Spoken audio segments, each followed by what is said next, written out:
Today's Potter County Commission meeting, they had a second discussion about whether to regulate the discharge of firearms on tracts of land 10 acres or less within subdivisions in unincorporated parts of the county. And the commission, well, they finally heard the other side of the story from the co-owner of Smith Son Armory, Jay Smith. But now both parties hope to resolve the issue without regulation. As we previously reported, nearby residents believe bullets are escaping the gun range and at times possibly hitting their property. Smith says that's not the case. KAMR Local 4's Kaylee Green has a follow-up to our I-Team investigation.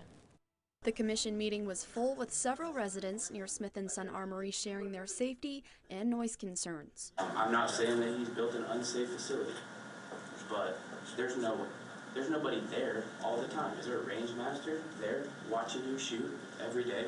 No, there's not. Jay Smith was also there, claiming there's no proof bullets are escaping the range and hitting nearby property. He also addressed previous noise complaints. I think we were able to dispel some of the misconceptions about the range. I think the commissioners heard a lot of opinion and not a lot of fact. One man told commissioners he lives further north of Loop 335, and if someone shoots over the berm, those bullets could hit his property. So if someone intentionally shot over the berm, it would reach him. There's no way around that. But you would have to intentionally shoot over the berm, which, you know, we don't have people out there that do things like that. However, Smith says he's open to making changes to help. Folks ask, you know, why don't we put a cover over it? Why don't we do this, that, or the other? That costs money. Now, if Potter County wants to come in there and help fund a cover, I'm all for it. The Potter County Sheriff and County Attorney and the Smith Son Armory co-owners say they want to communicate openly at an official meeting to find a resolution that does not involve regulation.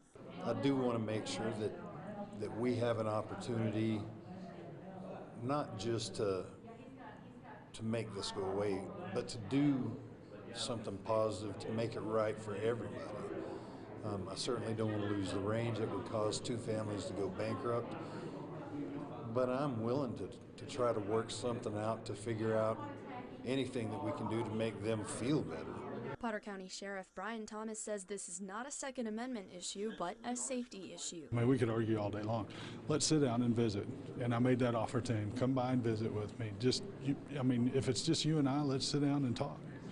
See what we can come up with.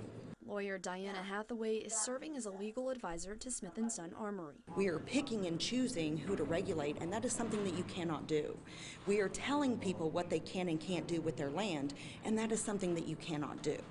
And when you ask a city commissioner's court, a county commissioner court, to start regulating, that is a slippery slope. Where do we stop? Potter County Attorney Scott Brumley tells me there's no timetable for talks with the gun range or when the commission might see it on the agenda again.